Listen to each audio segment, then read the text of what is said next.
afternoon, I'm Sean Yao, and this is One News Now. In Rizal, 7 people were killed in a fire on Black Saturday, April 8. One survivor even had a phone conversation with his wife and young daughter minutes before they died in the blaze. This report from Dave Abuel. Roland Javier almost fainted after seeing his wife and daughter's bodies being retrieved from their house. They were among those burned in a fire incident in Taytay, Rizal on the evening of Black Saturday. A total of 7 bodies were recovered, including Roland's wife, Maria Cristina Javier, and their 2-year-old daughter, Martina Rolaine. Roland said that he was at work when he had a phone conversation with his wife while their house was on fire. Unang narinig ko lang nung tumawag siya sa akin, tumitili sila. Tumitili lang. Susunog na kami, yun lang. Hindi ko na maintindihan kasi yung takbo ko talaga as in talagang sobrang tuli ng takbo ko pauwi lang. Roland thought his wife and child managed to escape. May hope pa rin ako na mahanap ko sila sa labas. Yung harapan pa lang parang sobrang lakas na ng apoy talaga. Iniisip ko na lang kasi na yung gina ko nakalabas. Roland said his daughter had sweet messages for him during a phone call just hours before the blaze. Bago pa siya mangyari yun, tumawag pa yan ako, sabi sa akin, "Tatay, I love you." Yun, tapos sabi, "Uwi ka na." Yun nga, sabi ko, uwi na talaga ako. Nag-stay lang sa Santa Lucia ng konti kasi papagas ako. Also killed in the blaze were Roland's mother-in-law, Lilia Macaranas, his sister-in-law, Carla Hernandez, Carla's husband, Joey Hernandez, and their 12-year-old son, John Kazin. The 7th body was a neighbor, Jeline Sabaybay. A resident said that they warned Roland's family about the fire and even knocked on their door multiple times, but nobody answered back. Sinigasigawan noon na asawa ko yung sa kabila. Nagsisigaw na yung asawa ko kasi may apoy na rito. Hindi ho nila madinig kasi sarado yung bahay nila, naka-aircon. According to the Bureau of Fire Protection, it's possible that the fatalities were trapped while the house was on fire. Kung ma-assess nyo po yung area, initially po kasi medyo iskinita po yung papasok po. Natagpuan namin po ang mga biktima sa pinakadulong bahay po sa sulok po ng iskinita. Ngayon po, nung maganap po ang sunog, sa bungad po na bahay ay dun po nagmula yung apoy. Malakas na po siya dahil yari po sa light materials po, karamihan po ng mga bahay dito. Nahirapan pong lumabas ang ating mga biktima dahil natrap na po sila dun sa likod. The fire reached third alarm. The Fire Bureau said that their trucks had a hard time reaching the location due to narrow streets in the area. Mabilis po ang alarma, sir. Nahirapan pong pumasok ang ating malalaking truck dahil po sa sikip po ng mga kalsada papunta dun sa area. Meron pong isa po na nagsuffer po ng first degree burn sa likod po niya. The incident lasted for more than an hour and was declared fire out past 11 in the evening. Estimated cost of damage was at 1.5 million pesos, while the cause of the incident is still being investigated. Reporting for News 5, Dave Abuel, We Are One News. And the southbound lane of the EDSA Ortigas flyover will remain closed until midnight. The bridge has been impassable to vehicles since April 6 to give way for inspections and major repairs. The Public Works Department says the flyover will be reopened on the first hour of Tuesday, April 11. But for now, motorists are advised to look for alternate routes. We're pausing for a short break, but One News Now will be back with more stories after that. Stay with us.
Ah,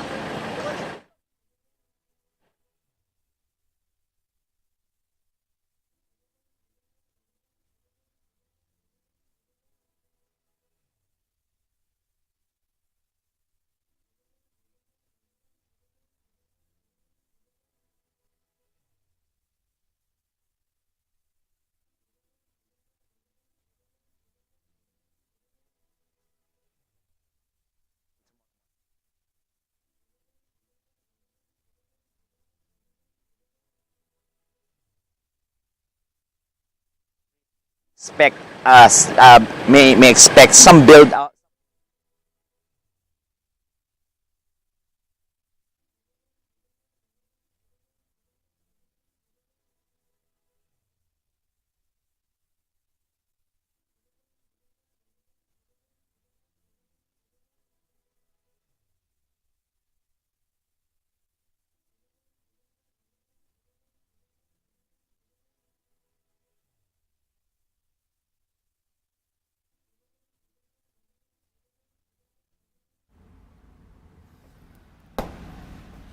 Or build up throughout the night until the morning.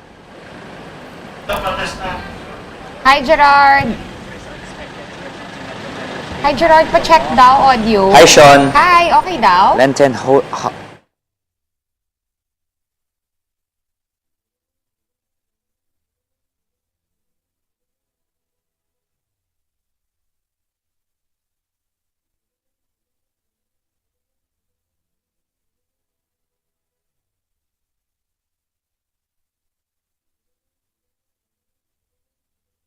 As you said, many motorists are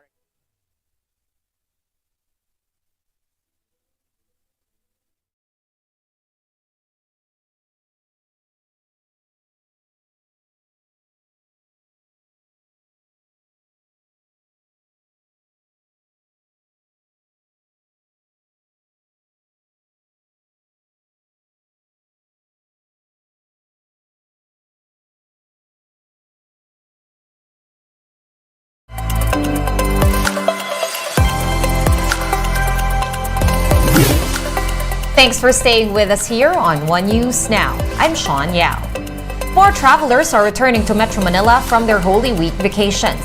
Let's see how it's going at the North Luzon Expressway from Gerard de la Peña, who's reporting to us live from on the ground. Hi Gerard, how is the traffic situation over at the NLEX at the moment? Well, Sean, as you've mentioned, a lot of travelers are expected to return to Metro Manila today as the long Holy Week break ends. And authorities are expecting a build-up in our major expressways, including here at the North Luzon Expressway.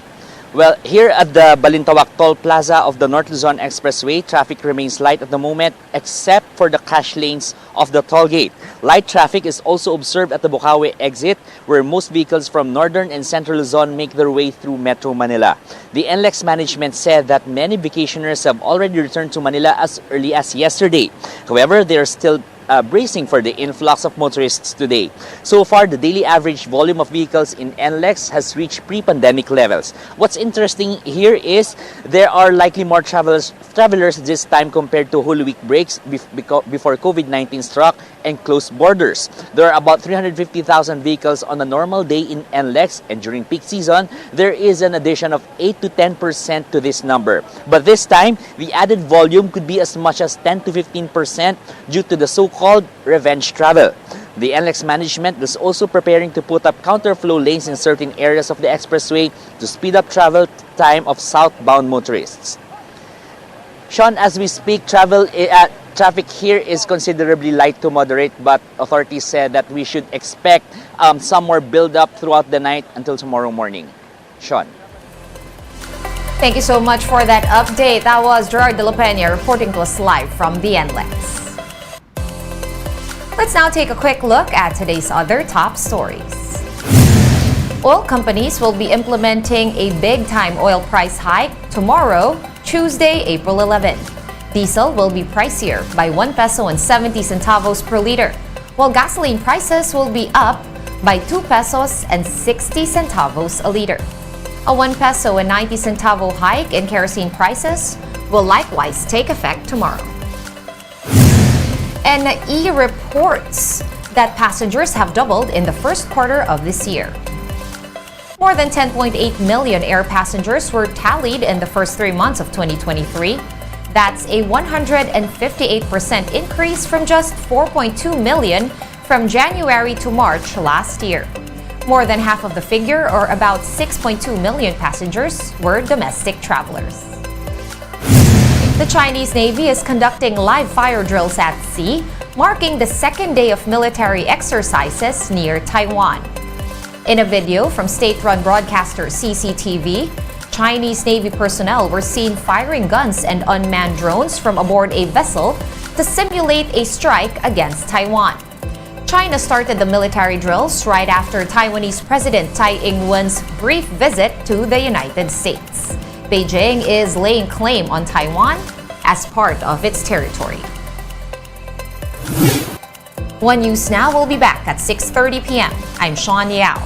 Don't miss the big story tonight at 8 p.m. only here on One News. Let's watch this. There's news and then there's noise. We want to tell you the difference. Others tell you some of the facts. We give you news in context. And some give you only what you want to hear. We'll tell you what you need to hear to stay informed. I'm Regina. I'm Sean. I'm Gretchen. On the big story, Monday to Friday on One News. All sides, all the time.